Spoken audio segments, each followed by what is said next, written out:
On a tous des rêves. Des rêves qui naissent quand on est enfant, quand on ferme les yeux et quand on s'imagine ailleurs.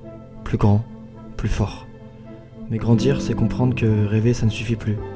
Que la route est longue et qu'elle fait peur. Parce qu'aller au bout, c'est tomber, douter, se sentir seul pendant que le monde regarde, juge et compare. Aujourd'hui, tout va vite. Tout semble facile. Mais derrière chaque image parfaite, il y a un combat qu'on ne voit pas. Un combat contre soi-même. Et parfois, pour changer une vie, il suffit juste d'une chose. Le courage de faire le premier pas.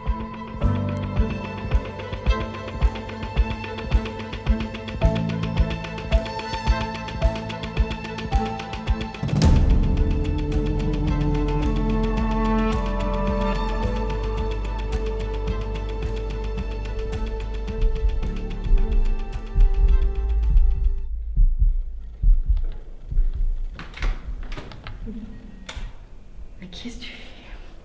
Lève-toi. Non, me filme pas le maintenant, s'il te plaît.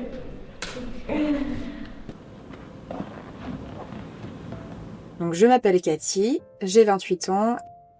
Ma maman, elle a fait ça bien.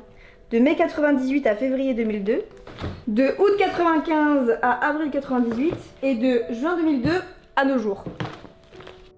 Plus jeune, j'étais plutôt quelqu'un d'introverti, très timide.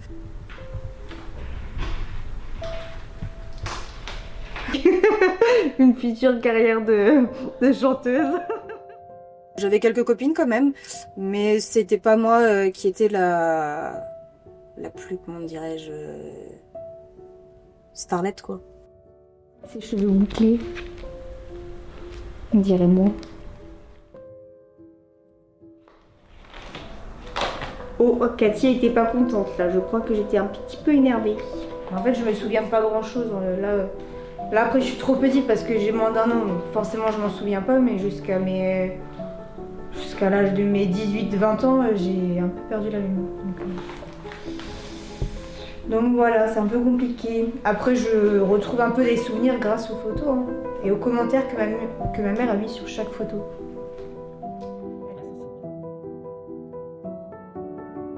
J'ai été anorexique à l'âge de 20 ans environ, après une rupture amoureuse et le début des réseaux sociaux sur Instagram.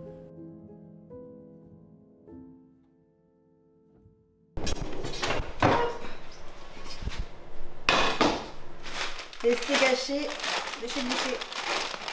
Les symptômes des troubles du comportement alimentaire, c'est toujours avoir une obsession pour la nourriture, le culte de la minceur, de toujours vouloir perdre du poids, malgré qu'on est souvent déjà en sous-poids. Là, il y a les oignons qui sont en train de dorer. Ensuite, je mets les carottes. Je fais revenir. Après, on va cuire la viande hachée, le steak haché. On va mettre de la sauce tomate. Et en dernier, on fera cuire les nouilles de riz. Ça met environ 3 minutes. Le regard des gens aussi qui change à ce moment-là, parce que on se voit pas maigrir. Aux yeux de tous, on devient une personne complètement différente, alors qu'on est plutôt dans quelque chose où nous, psychologiquement, on est atteint et on aimerait justement avoir du soutien. On n'est pas encore à Top Chef, mais on fait ce qu'on peut. Beaucoup de paprika. J'ai dû aller chez le médecin à un moment donné pour cause de fatigue extrême et de perte de cheveux aussi extrême. À ce moment-là, on m'assoit et on me dit il va falloir reprendre du poids, vous êtes complètement dans le déni. Et à ce moment-là, je suis diagnostiquée anorexique. On me demande si je vais me faire hospitaliser. Je ne décide de ne pas accepter et de m'en sortir moi-même. T'aimes pas ça. T'aimes pas ça, je t'ai dit.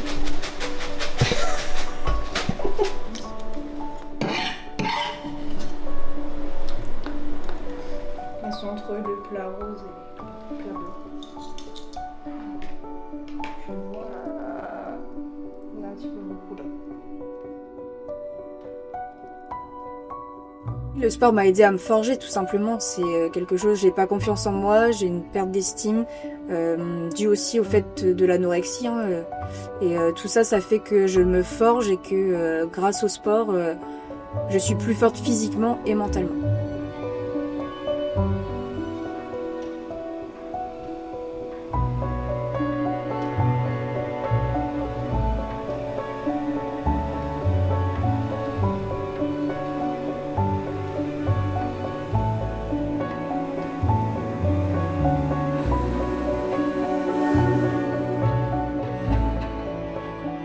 J'ai l'esprit de compétition à fond, moi. Si je me lance dans une compète, c'est pas pour rien. C'est préparation, et le jour J, on donne tout.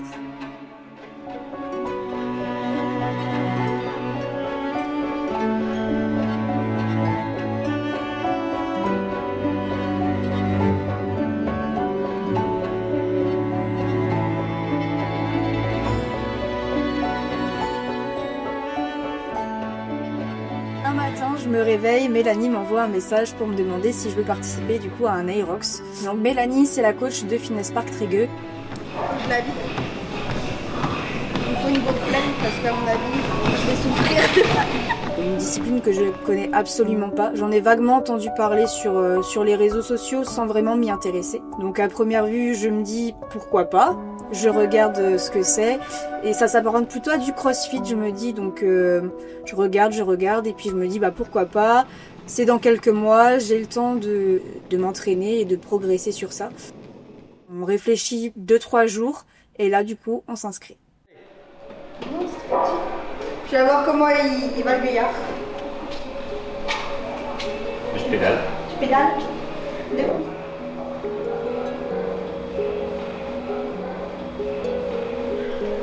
Allez, pédale. Pourquoi tu filmes? Pas le moment de filmer là.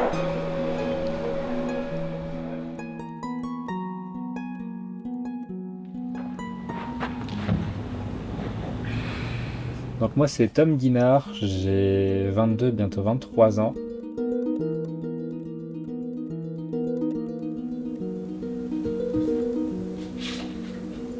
Ça, petite photo de moi en train de bricoler avec mon père dans une cage pour perruches. Tu nous expliques la subtilité de cette photo? Bah là j'ai les chaussures sont trouées, on voit mes orteils. C'est chaussures pour traîner, pour bricoler. On fait avec les moyens du bord.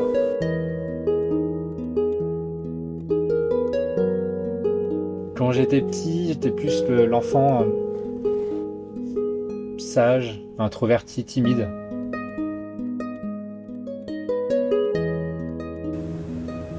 Ça c'est moi. Et ici on met le son. Alors ça? Je t'aime maman. Oui. Je n'ai pas eu énormément d'amitié, pas beaucoup de soutien ou différemment. Je cherche mes mots.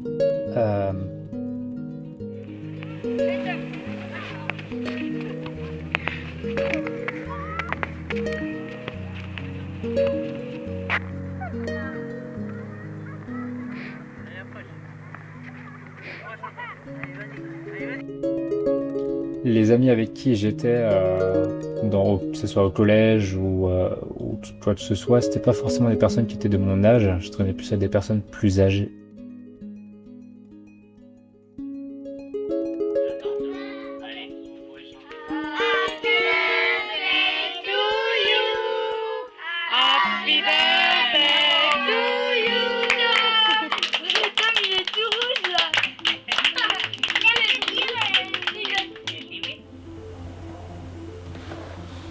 Une fois le cursus collège quitté, je suis parti dans la voie professionnelle directement. Plus aucun contact avec personne, ou quasiment. Donc retrouver, pas face à moi-même, mais un choix de vie différent, on va dire, parce on va directement dans le milieu professionnel. Un rail. Je pense qu'il lui manque un rail là. Puis je vais le mettre moi. Ouais, ça aurait fini pas. C'est quoi le programme aujourd'hui? Ferme les trous.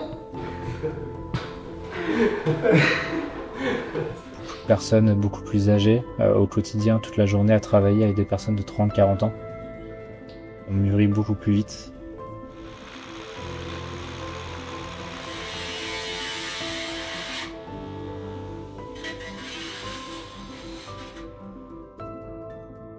Le sport, ça m'a apporté beaucoup de discipline parce que s'entraîner 2 fois par jour, le matin, le soir, après le boulot, pendant le boulot, à midi, faut le vouloir. Qu'il soit sur le rameur, sur le skieur, moi je finis mes 100 mètres. Et mentalement, ça forge, se lever à 5h45 pour aller s'entraîner avant sa journée de boulot. C'était dormi 6h30, 7h. Il n'y a pas le choix, il faut aller faire le taf. Donc ça apporte une grosse discipline.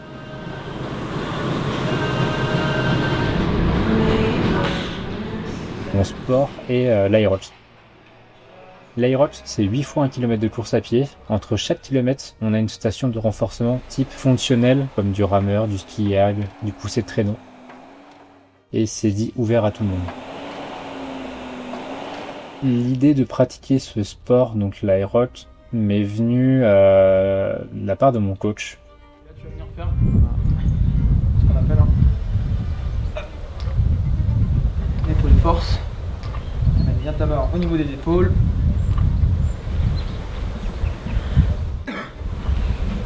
J'accompagne, t'en tomber au maximum, voilà, toujours fixer tes omoplates. Il me parle de ce sport et c'est dit un peu comme ce qu'il pratique déjà comme sport, donc comme activité, le cross-training. Ça va te faire gagner en expérience. Et on s'est dit, pourquoi pas s'inscrire sur notre première compétition. Et là, j'envoie fort, hop, en haut et devant. C'est ça. Ouais.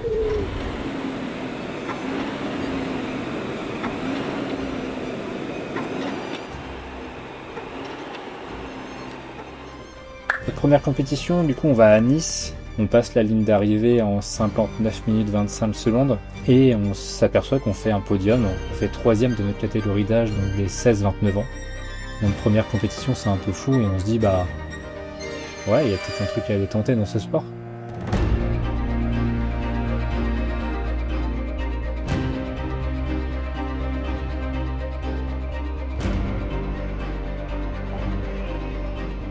Et à la base, le Grand Palais, le solo n'était pas forcément prévu. Je rachète la place d'une personne qui ne pouvait pas y participer.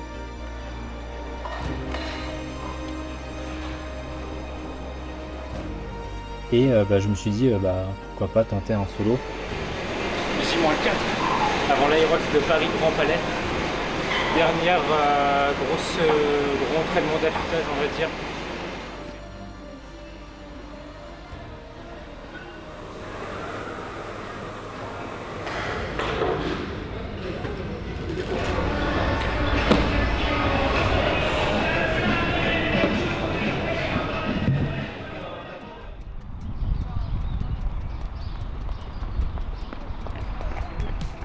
Au programme ce soir, 7 km, allure 5 minutes au kill, vie de 6 fois 200 mètres, en fractionné à 3,15 au km en allure. Donc c'est du 17 km/h.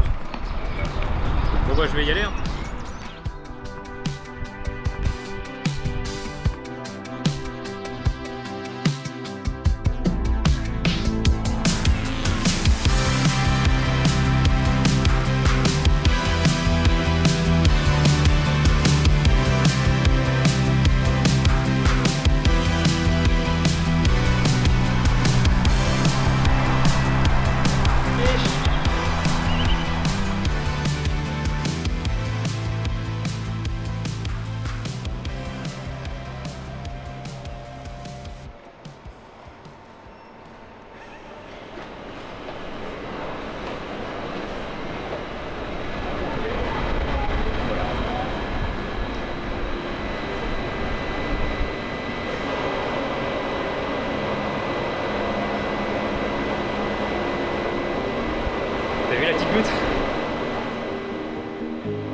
Quand je sais pas, j'aime bien filmer, mais moi, qu'on me filme, C'est perturbant, hein. mais je sais pas.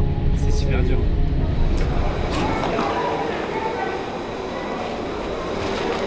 Quelle affaire Paris, J-5.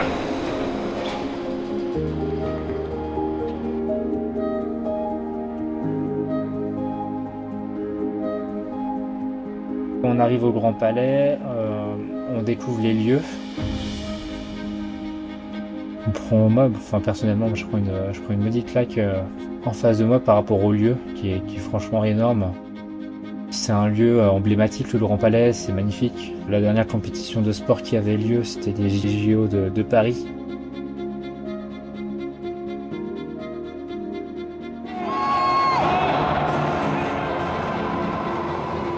À ce moment-là, quand je découvre le Grand Palais, je suis vraiment émerveillée de me dire que je vais concourir dans ce lieu qui est magique, où plusieurs personnes sont déjà venues, certaines personnes de renom.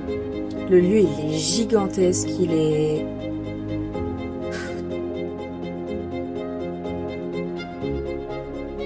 Petit moment de stress quand même, à ce moment-là, c'est demain mon premier solo.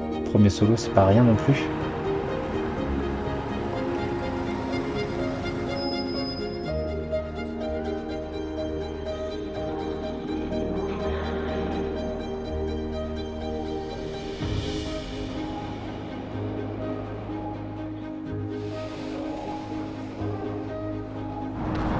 Salut la team, nous voilà arrivés devant le Grand Palais, sortis du métro.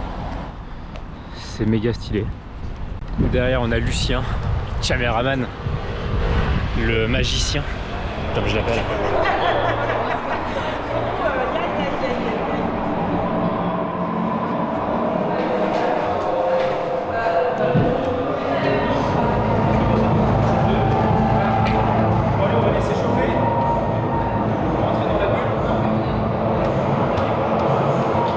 Et j'arrive dans le sas de départ, et bah ça partait tout de suite. Donc pas moment de répit, gros moment de stress aussi. Je pars tout dernier, donc je réessaye de récupérer en partant un peu plus vite, en courant un peu plus vite, rattraper la course de tête pour être à peu près bien placé au niveau du skiable, même si la course se joue pas là.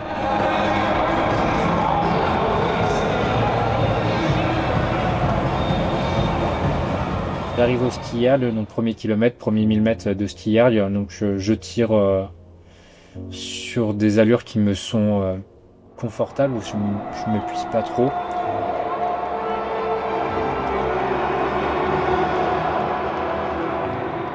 Je repars courir, donc le sled push. Station un peu difficile, le sled était un peu dur.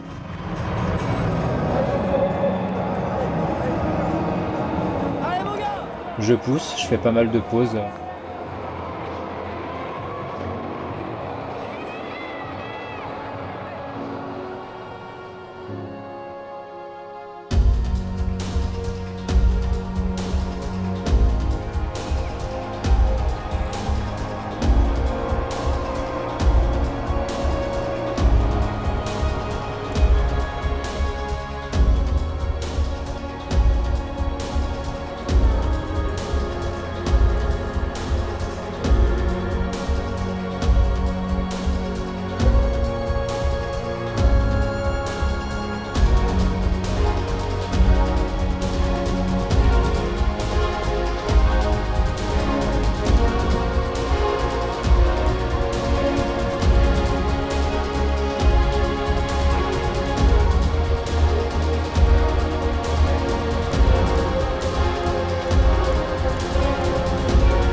la 7e station, les fentes me mettent à l'amende.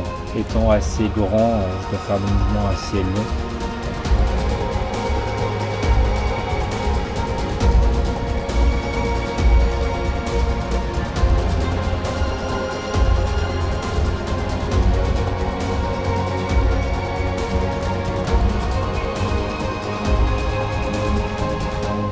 Je craque mentalement, physiquement.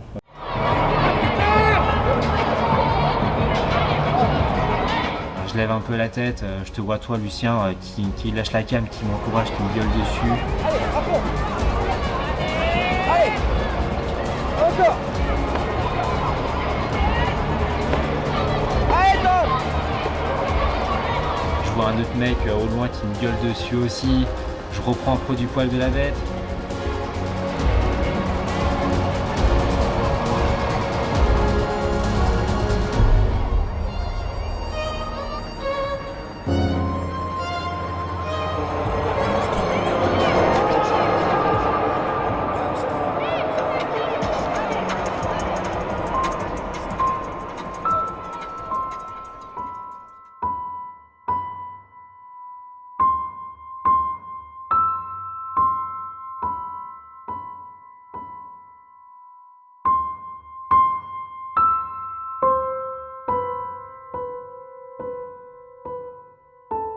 J'arrive sur la ligne d'arrivée et je suis vraiment exténué. J'avais plus de jus, complètement KO. Content mais déçu en même temps de faire 1h09. Je sais que je suis capable de beaucoup mieux. Je me suis dit, voilà, la course est faite, donc faut repartir au charbon. Et quelques jours avant, il y a une salle aussi qui cherchait un deuxième binôme pour compléter un duo. Je me suis dit, quitte à y aller, pourquoi pas tenter le challenge de faire 2 courses.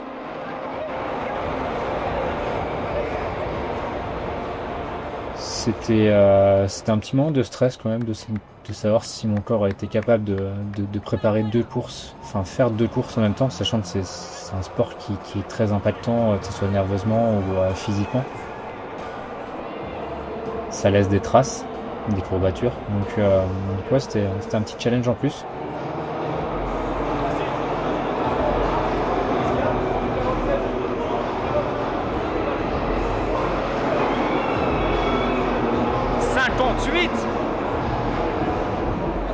Et après arrive l'après-midi, parce qu'on a Cathy et Mélanie qui font leur duo. Donc je vais les encourager pour les soutenir sur leur premier iRoad, sur leur première compétition.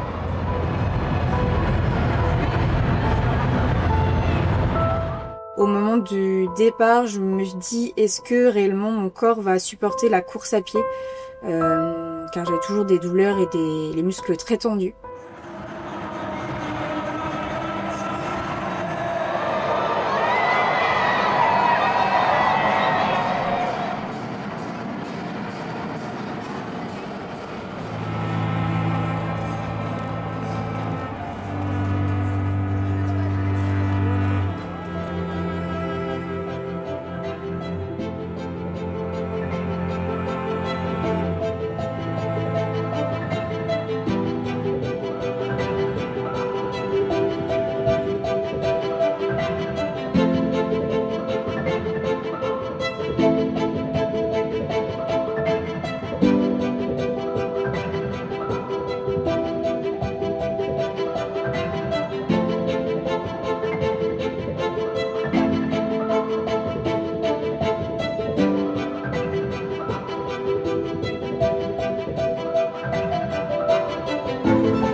À l'arrivée, je me sens hyper fière de moi et je me sens fière aussi de Mélanie.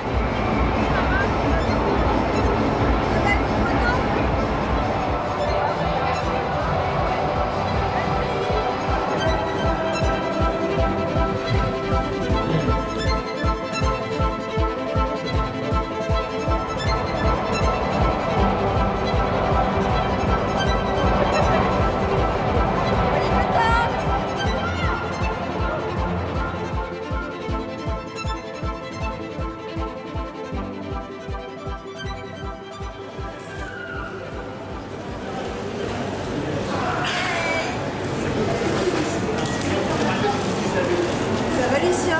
Ça va.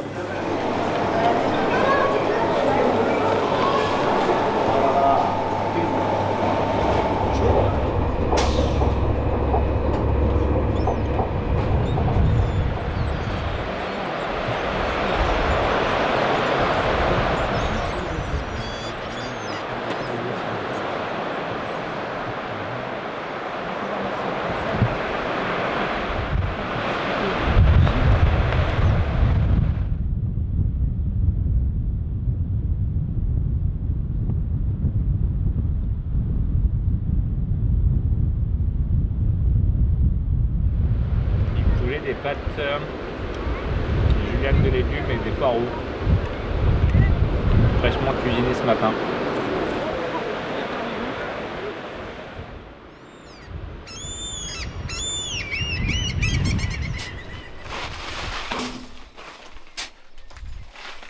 Suite à la compète de Paris, du coup on retourne à l'entraînement.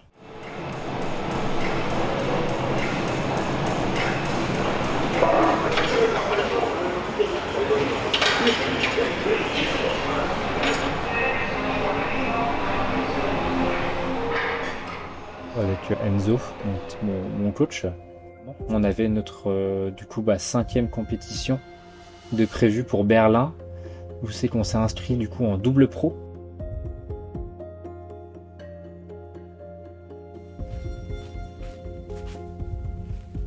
Alors moi c'est Enzo, j'ai 28 ans et je suis coach sportif, préparateur physique. Alors je suis le coach sportif de Tom. Et on finit 6e de catégorie d'âge, donc les championnats du monde, 6e, on n'y pense plus. Et là arrive un mardi soir. Enfin, Enzo m'envoie un message, regarde ta boîte mail. Je viens de recevoir un mail, You've qualified, et en fait on était qualifié au championnat du monde d'Aerox. On a 48 heures pour valider le billet. Moi personnellement c'était oui direct. Je me suis dit Chicago c'était un rêve. Financement ou pas financement, j'y vais quoi. Et c'est vrai que moi j'ai eu un petit doute, j'ai un peu réfléchi parce que je me suis dit ouais mais c'est une grosse période de coaching pour moi. Et voilà, après c'est vrai qu'avec le recul voilà, on s'est dit qu'il fallait y aller. On met en place très rapidement une keynote Litchi. Quasiment 5000 €, on a eu les 5000 € de dons, donc c'est énorme la générosité qu'on a reçue.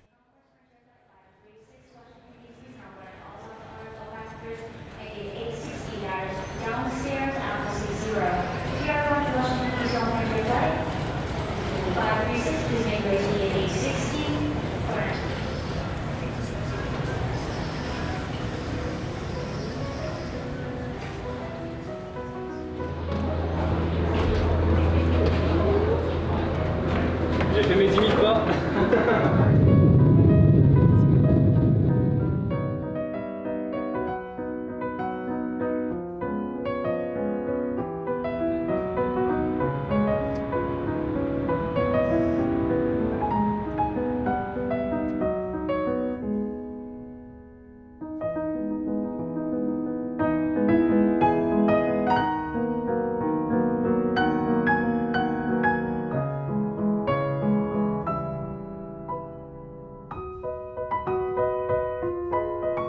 Je sais pas où, c'est tellement pointu, ça... Tu m'étonnes que c'est pas homologué sur les routes de France. Chicago c'est grand, c'est très grand, c'est très haut. C'est à l'américain, c'est très propre. Des tours à 400 mètres de haut. un dépaysement total comparé à notre petite Bretagne. Chicago, on n'a pas forcément la compétition en tête, c'est le paysage autour qui dégage quelque chose.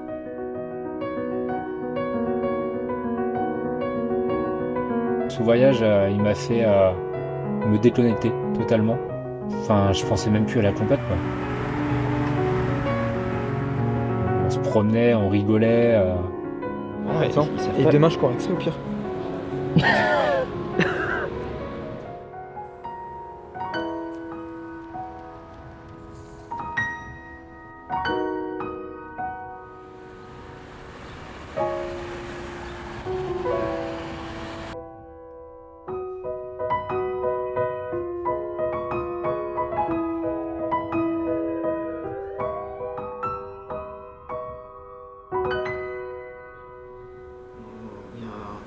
Activer un petit peu les articulations dans les hanches, les genoux.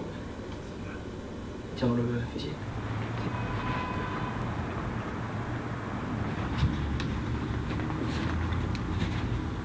La pression monte, le stress monte, forcément c'est le jour J.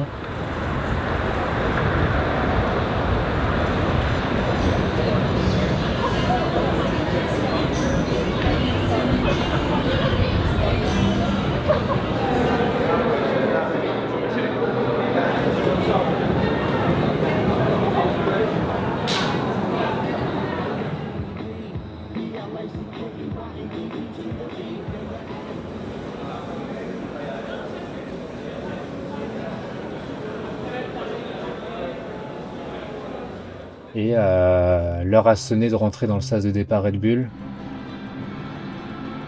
Et on se met une petite pression forcément. Hein. Début de la course, ça part super vite. Lucien nous a accompagnés aussi, donc forcément avec la partie vidéaste. Et je pense que on a vu une frustration chez lui parce que voilà, il pensait être accrédité aussi sur l'événement et finalement il était loin de nous. Donc un peu déçu de sa part, je pense. Il n'avait pas forcément les bonnes images qu'il voulait. Une chaleur pas écrasante, mais un peu étouffante quand même. La salle était ventilée, mais il faisait très chaud, quoi. Allez, les gars.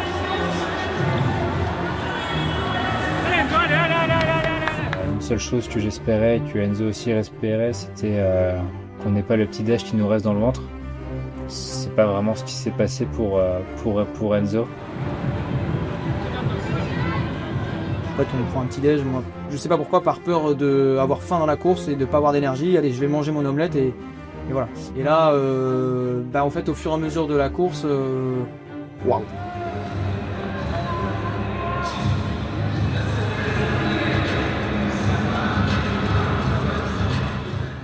Tire un peu la gueule sur toute la course.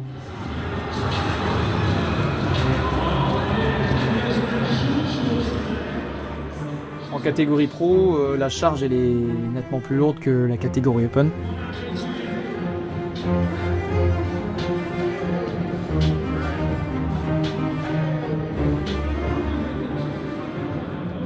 J'ai pas passé une bonne course on va dire, pas d'air et très difficile de reprendre du jus.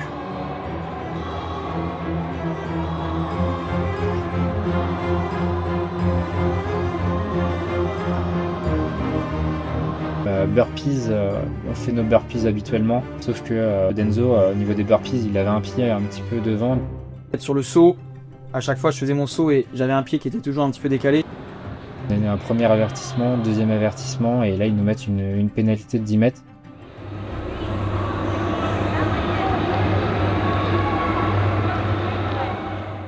Pas le droit à l'erreur, on est au championnat du monde, donc c'est fait partie du jeu.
arrive sur la ligne d'arrivée, 1h01 et 53 secondes, gros moment de déception.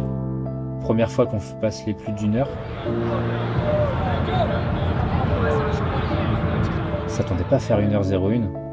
Et franchement, déception, mais fierté quand même d'avoir fini ces championnats du monde.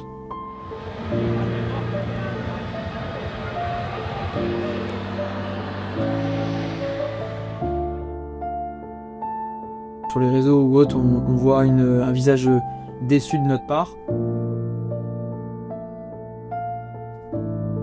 Un peu déçu, mais bon, fier aussi parce que voilà, on a participé à ça et à ces championnats, et puis on a fini la course avec difficulté, mais on l'a fait.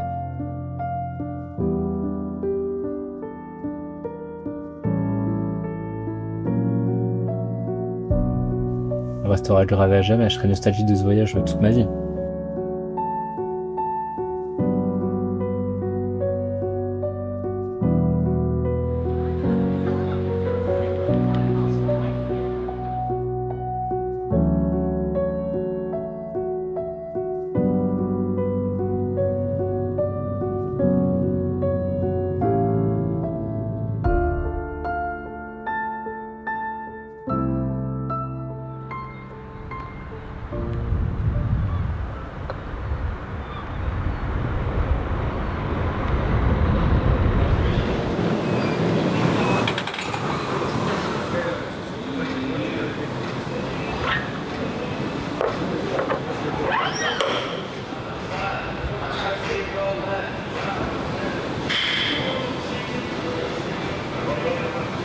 Oui, le sport est indispensable à ma vie, que ce soit psychique ou physiquement.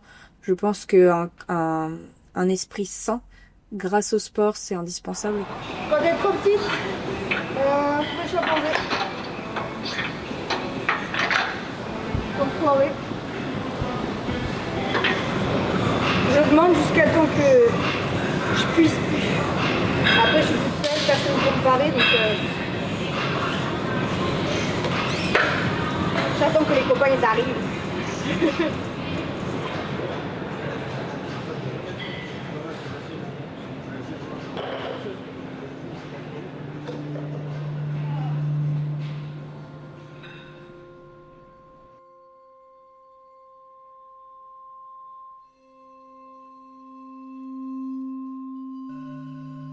Pour moi, une personne, elle doit se lancer coûte que coûte, malgré qu'elle soit par exemple en surpoids, qu'elle n'ait pas confiance en elle.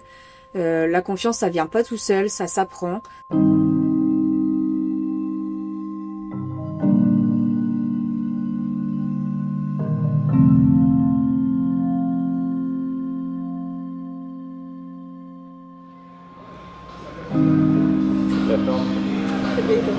Hey, Salut à la caméra.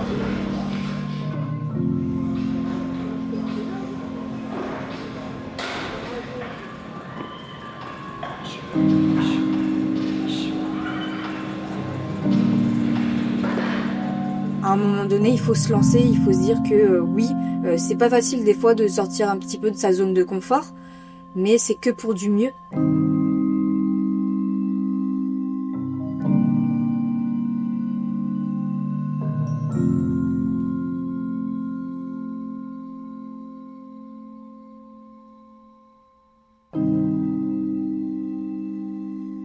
Prouver un peu au petit homme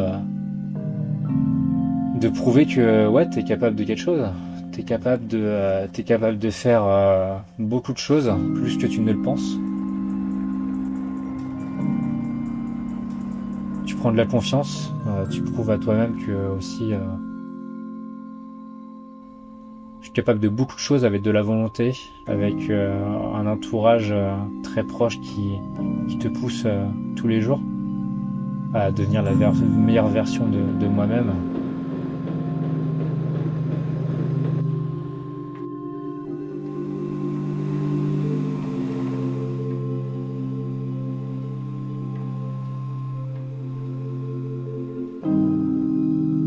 On regrette jamais d'avoir fait un premier pas, et au contraire,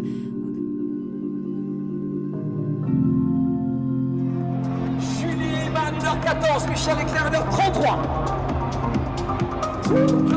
Quand on a un objectif, il faut y aller, il faut pas se poser de questions.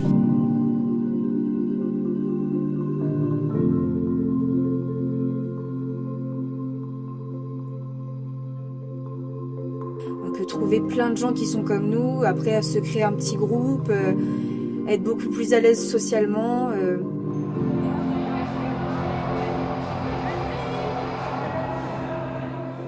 L'entourage, c'est super important. Une personne qui croit en toi, qui te motive tous les jours. Ouais, la famille, c'est tout pour moi. C'est l'élément moteur, c'est nos premiers soutiens, c'est les premières personnes qui croient en nous.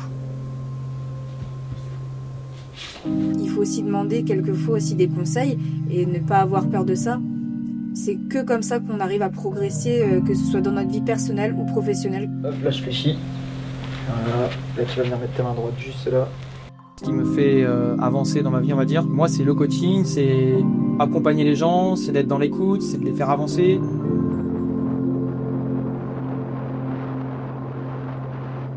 Et il y a encore beaucoup de travail à faire.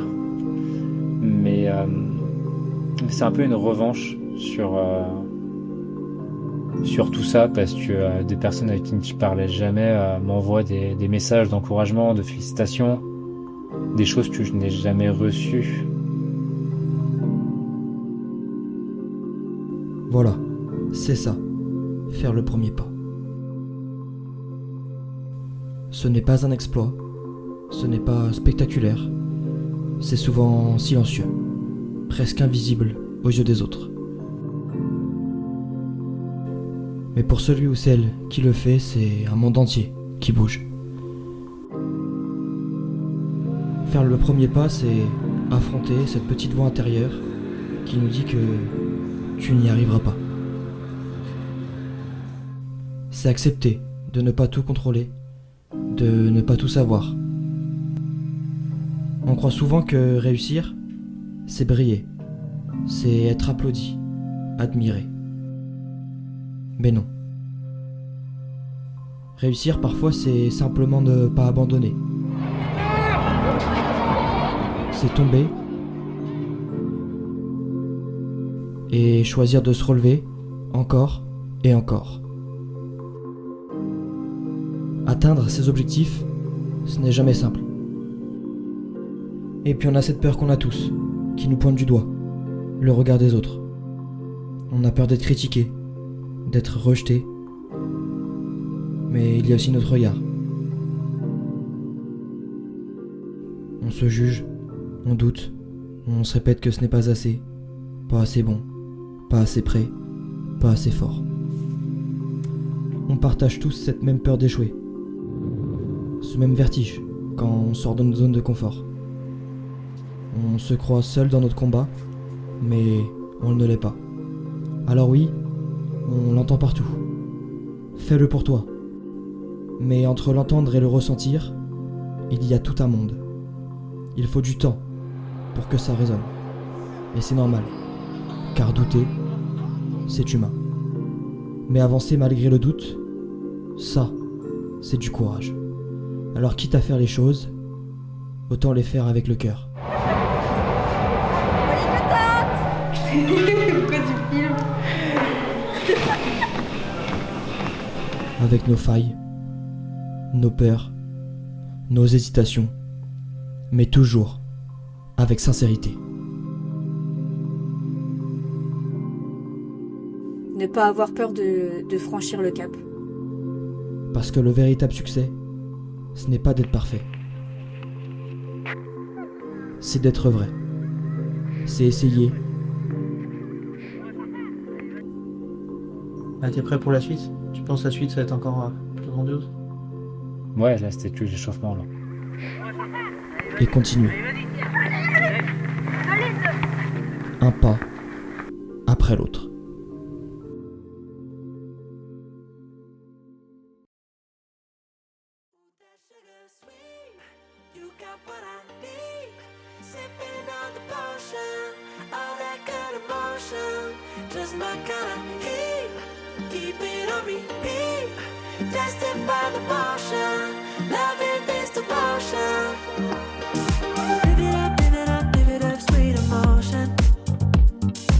Every time, every night.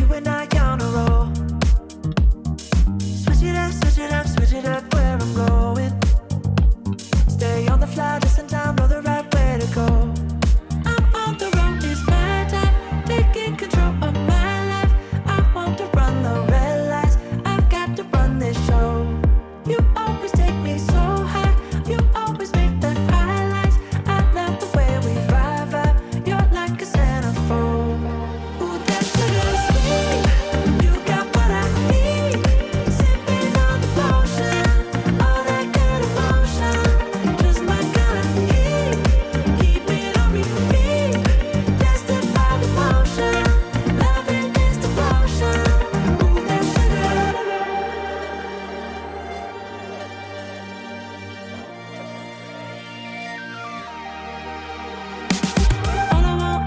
All I want is satisfaction. Make a move, baby, you got nothing to lose. Give me that good reaction. Gonna make it right, little like an offer I can't refuse. I'm on the road, it's my time. Taking control of my life. I want to run the red lights. I've got to run this show. You always take me so high. You always make the highlights. I love the way we vibe. You're like a centerfold. Ooh, that sugar sweet. You got what I need. Sipping on the potion, all that good emotion. Just my kind of heat. Keep it on repeat. Tested by the motion. Loving is devotion. Ooh, that sugar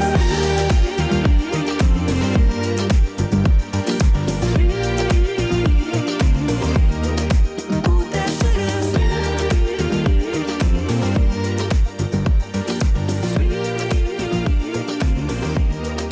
Ooh, that sugar sweet. You got what I need. Sipping on the potion, all that good emotion. Just my kind of heat. Keep it on me.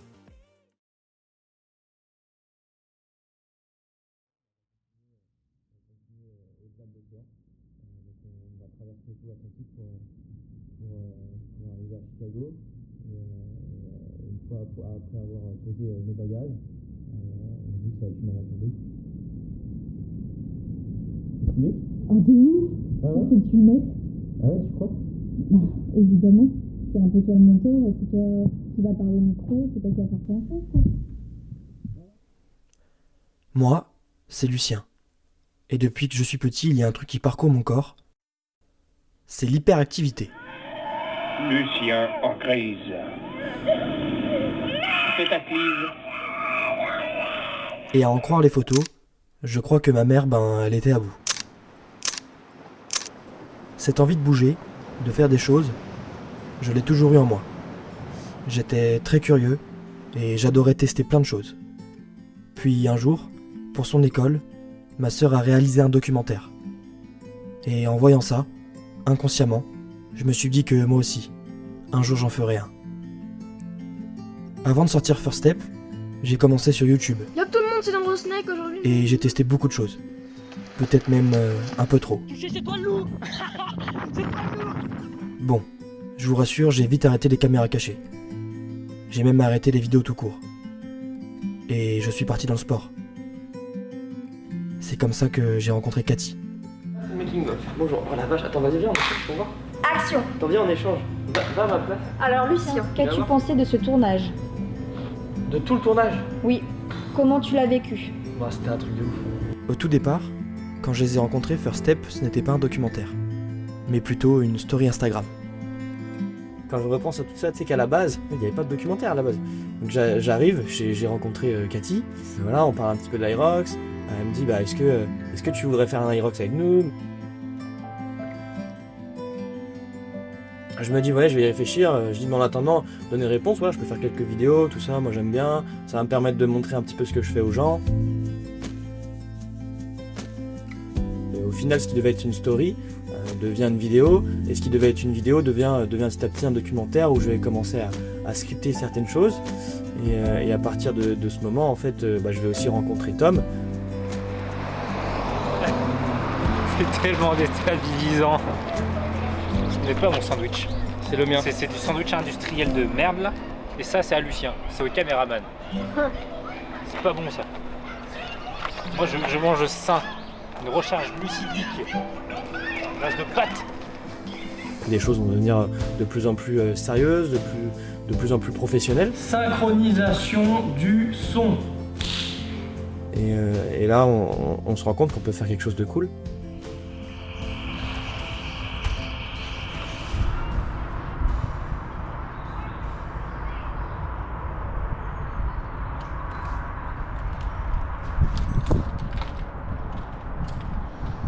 C'est dans la boîte. Au lieu de courir. Et en même temps, on doit prendre la GoPro.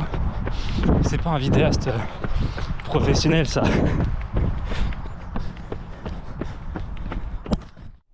Ok, je suis en train de faire le montage actuellement. Je suis rendu à la séquence que vous venez de voir.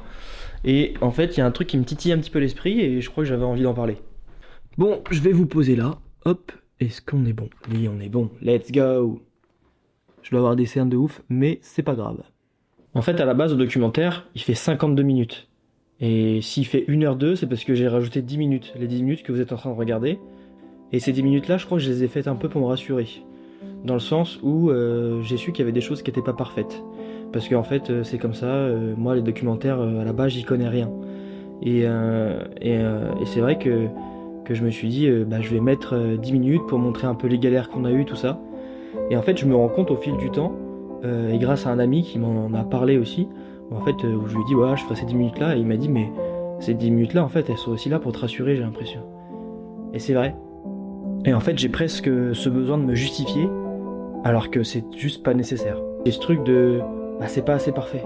Il manque en fait ce truc où il manque ci, il manque ça, et en fait, ce que je suis en train de me dire, c'est que je suis un peu perfectionniste. Et peut-être que je suis pas le seul.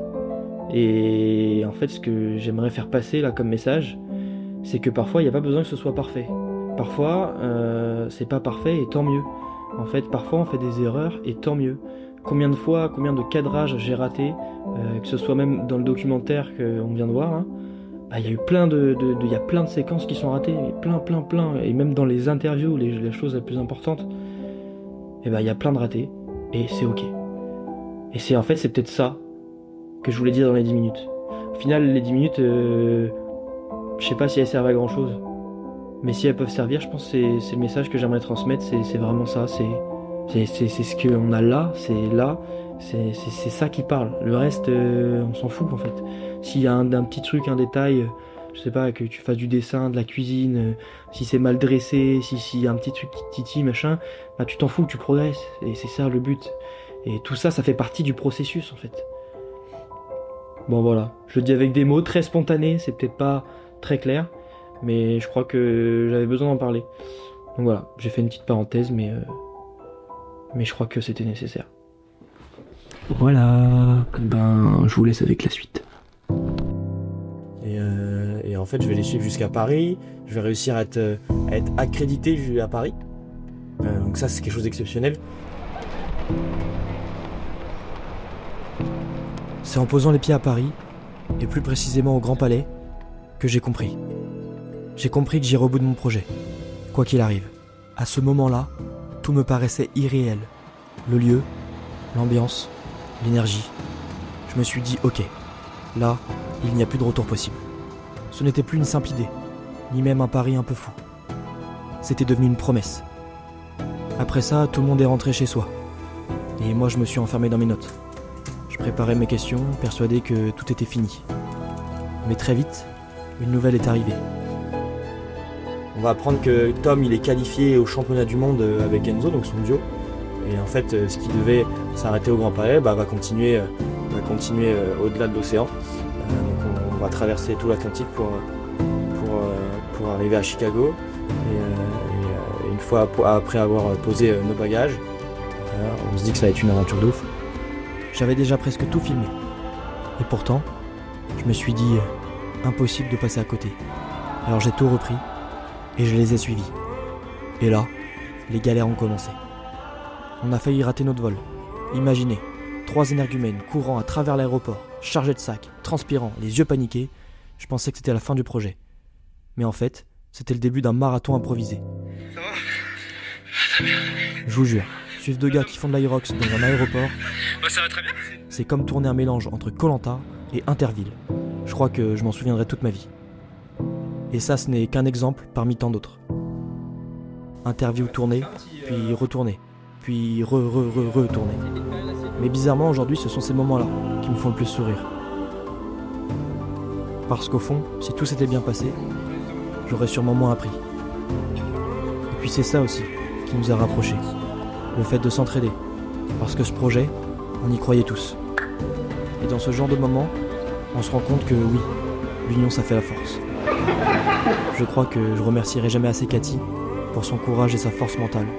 Ça a été un exemple de persévérance et elle m'a fait confiance. Mais surtout, elle m'a fait grandir.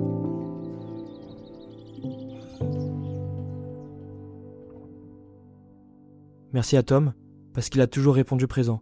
Que ce soit à 7h, à 23h ou à la dernière minute, il a toujours été là. Et puis avec Enzo, ils vous l'ont déjà dit. Mais moi j'aimerais l'ajouter à ma façon. Oui, Chicago c'était magnifique. Mais ce qui l'a rendu inoubliable, c'était eux. Leur énergie, leur folie et notre capacité à transformer chaque galère en anecdote. Je pense que je vais le faire demain à l'Aérox, tu vois. Ça, mais je cours même pas. Je rentre à la maison. Non, c'est drôle. Le rouge ou le noir? Bah les deux. Et puis surtout, c'était vous. Car sans vous, tout cela serait différent. Vous êtes 163. 163 personnes qui ont cru en ces deux gars. Qui ont cru en une idée qui tenait plus du rêve que du plan solide. Tout à l'heure, j'ai dit qu'en arrivant au Grand Palais, j'avais compris que j'irais au bout de mon projet. Mais la vérité, c'est que ce n'est pas seulement le mien. C'est le nôtre. C'est celui de Tom, de Cathy et d'Enzo, qui ont accepté de refaire encore et encore les prises, même quand j'oubliais de cadrer correctement. C'est celui de ma sœur Margot, discrète mais indispensable, qui a donné une structure à tout ce bazar organisé. Moi je croyais que c'était un documentaire sur l'Aérox, pas comment prendre un avion. C'est celui de Chloé. Voilà. Attends. Une amie qui s'est retrouvée catapultée dans ce projet sans rien connaître à la vidéo. Bah je m'appelle Chloé. Oh putain. Oh le délire. Elle est venue m'aider pour filmer au Grand Palais. Et puis il y a mes amis, ma famille, toujours là quand je doutais. Parce que des doutes, il y en a eu. Quand on se lance dans un truc qu'on n'a jamais fait, ben on a peur. Et pour être honnête, au début c'était mal barré. Vraiment mal barré.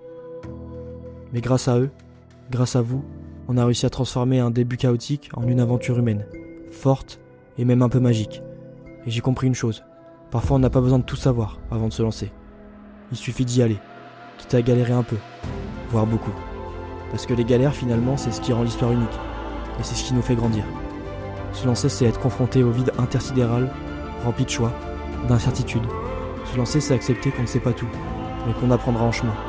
Et au final, ce documentaire c'est pas seulement un film, c'est une preuve.